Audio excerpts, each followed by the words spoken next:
बड़ा बयान सामने आया है। नरोत्तम मिश्रा, गोपाल भार्गव, कैलाश विजयवर्गीय के बेटों को टिकट दिए जाना गलत नहीं है, ये उन्होंने कहा है। साथ ही उन्होंने कहा कि परिवारवाद की भाषा समझनी होगी, परिवारवाद की परिभाषा समझनी होगी। खुद पूर्व सीएम के बेटे हैं ओम प्रकाश सकलेचा, जिन्होंने ये तमाम बातें यहां पर कही है। और एक बार फिर से परिवारवाद को लेकर राजनीति गर्माती जा रही। मंत्री ओम प्रकाश सकलेचा का ये बड़ा बयान सामने आया है। नरोत्तम मिश्रा, गोपाल भार्गव, कैलाश विजयवर्गीय के बेटों को जो टिकट दिया गया है उससे दिया जाना गलत नहीं है, ये उन्होंने प्रतिक्रिया दी है। साथ ही उन्होंने कहा कि परिवारवाद की परिभाषा समझनी होगी। खुद पूर्व सीएम के बेटे हैं ओम प्रकाश सकलेचा।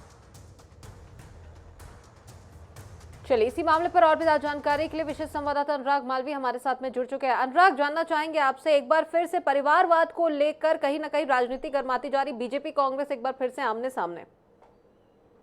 देखिए, अगर इस पूरे मसले की बात करें तो ये तो भारतीय जनता पार्टी का अपना मसला है। और इसमें ओम प्रकाश सकलेचा जिस तरह की बात कहते नजर आए हैं वो निश्चित रूप से कहीं ना कहीं ये बताता है कि वो उन्हीं की पार्टी के बड़े नेता, चाहे वो पीएम नरेंद्र मोदी हो, चाहे भाजपा के राष्ट्रीय अध्यक्ष जेपी नड्डा है, उन्हीं की बातों का कहीं ना कहीं विरोध नजर आता है। वो अपनी सरकार के मंत्रियों का पक्ष लेते नजर आ रहे हैं, चाहे वो नरोत्तम मिश्रा हो, गोपाल भार्गव हो, या फिर तमाम ऐसे चेहरे जिनके बच्चों को टिकट दिया जा रहा है। एक तरफ पार्टी का शीर्ष नेतृत्व तो ये कह रहा है इस संदर्भ में कि परिवारवाद नहीं होना चाहिए, बच्चों को टिकट देने को नेता अवॉइड करें। दूसरी तरफ ओम प्रकाश सकलेचा जो खुद पूर्व मुख्यमंत्री के बेटे हैं, वो ये कहते नजर आए कि चाहे नरोत्तम मिश्रा हो, कैलाश विजयवर्गीय हो, गोपाल भार्गव हैं, इन सब के बेटों को टिकट दिया जाता है तो ये गलत नहीं है। वो कहते हैं कि परिवारवाद की परिभाषा भी नए सिरे से देखनी चाहिए। अगर कोई व्यक्ति 6-7 साल से सक्रिय नहीं है और उसको टिकट दिया जाता है तो ये परिवारवाद है, ना कि जो लगातार सक्रिय है उनके बच्चों को टिकट दिया जाता है तो ये परिवारवाद है। तो नए तरीके से परिभाषित भी करते नजर आए हैं और अपने ही मंत्रिमंडल के साथियों के बच्चों को टिकट देने की वकालत भी करते नजर आए हैं ओम प्रकाश सकलेचा।